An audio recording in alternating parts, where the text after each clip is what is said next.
Now a certain man was sick, Lazarus from Bethany, of the village of Mary and her sister Martha. It was that Mary who had anointed the Lord with ointment, and wiped his feet with her hair, whose brother Lazarus was sick. The sisters therefore sent to him, saying, Lord, behold, he for whom you have great affection is sick. But when Jesus heard it, he said, This sickness is not to death, but for the glory of God, that God's Son may be glorified by it. Now Jesus loved Martha, and her sister, and Lazarus. When therefore he heard that he was sick, he stayed 2 days in the place where he was. Then after this he said to the disciples, Let's go into Judea again. The disciples asked him, Rabbi, the Jews were just trying to stone you.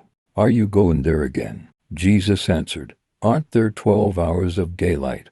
If a man walks in the day, he doesn't stumble, because he sees the light of this world. But if a man walks in the night, he stumbles, because the light isn't in him. He said these things, and after that he said to them, Our friend Lazarus has fallen asleep, but I am going, so that I may awake him out of sleep. The disciples therefore said, Lord, if he has fallen asleep, he will recover. Now Jesus had spoken of his death, but they thought that he spoke of taking rest and sleep. So Jesus said to them plainly then, Lazarus is dead. I am glad for your sakes that I was not there, so that you may believe. Nevertheless, let's go to him. Thomas therefore, who is called Didymus, said to his fellow disciples, Let's go also, that we may die with him. So when Jesus came, he found that he had been in the tomb 4 days already. Now Bethany was near Jerusalem, about 15 stadia away. Many of the Jews had joined the women around Martha and Mary to console them concerning their brother. Then when Martha heard that Jesus was coming, she went and met him, but Mary stayed in the house. Therefore Martha said to Jesus, Lord, if you would have been here, my brother wouldn't have died. Even now I know that whatever you ask of God, God will give you. Jesus said to her, Your brother will rise again. Martha said to him, I know that he will rise again in the resurrection at the last day. Jesus said to her, I am the resurrection and the life. He who believes in me will still live even if he dies. Whoever lives and believes in me will never die. Do you believe this? She said to him, Yes, Lord.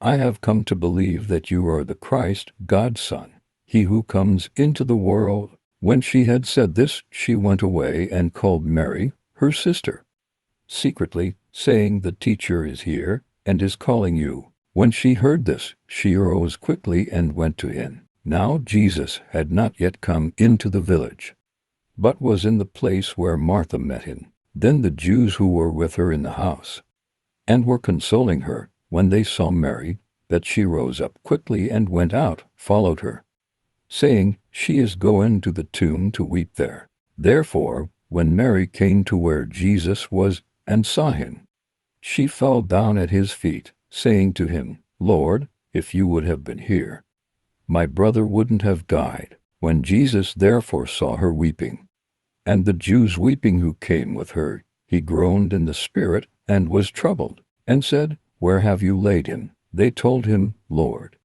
come and see. Jesus wept.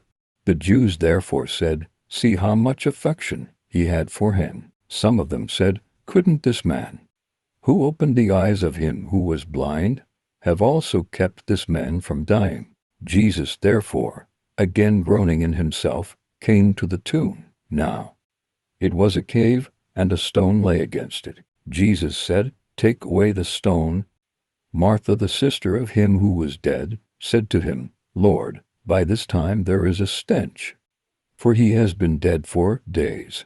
Jesus said to her, Didn't I tell you that if you believed, you would see God's glory? So they took away the stone from the place where the dead man was lying.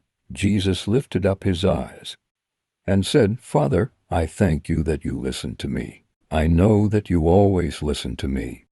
But because of the multitude standing around I said this, that they may believe that you sent me. When he had said this, he cried with a loud voice, "Lazarus, come out." He who was dead came out, bound hand and foot with wrappings, and his face was wrapped around with a cloth. Jesus said to them, "Free him, and let him go."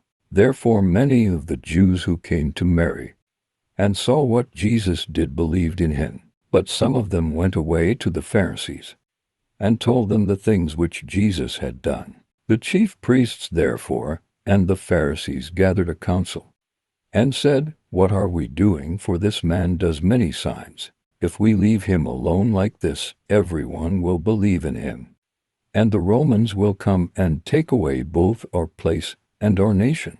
But a certain one of them, Caiaphas, being high priest that year, said to them, "You know nothing at all, nor do you consider that it is advantageous for us that one man should die for the people, and that the whole nation not perish." Now he didn't say this of himself, but being high priest that year, he prophesied that Jesus would die for the nation, and not for the nation only, but that he might also gather together into one the children of God who are scattered abroad. So from that day forward they took counsel, that they might put him to death. Jesus therefore walked no more openly among the Jews, but departed from there into the country near the wilderness, to a city called Ephraim.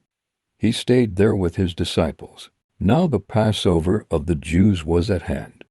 Many went up from the country to Jerusalem before the Passover to purify themselves. Then they sought for Jesus and spoke with one another as they stood in the temple, "What do you think that he isn't coming to the feast at all?" Now the chief priests and the Pharisees had commanded that, if anyone knew where he was, he should report it, that they might seize him. Thank you for watching. Please like, subscribe, hit the bell and share.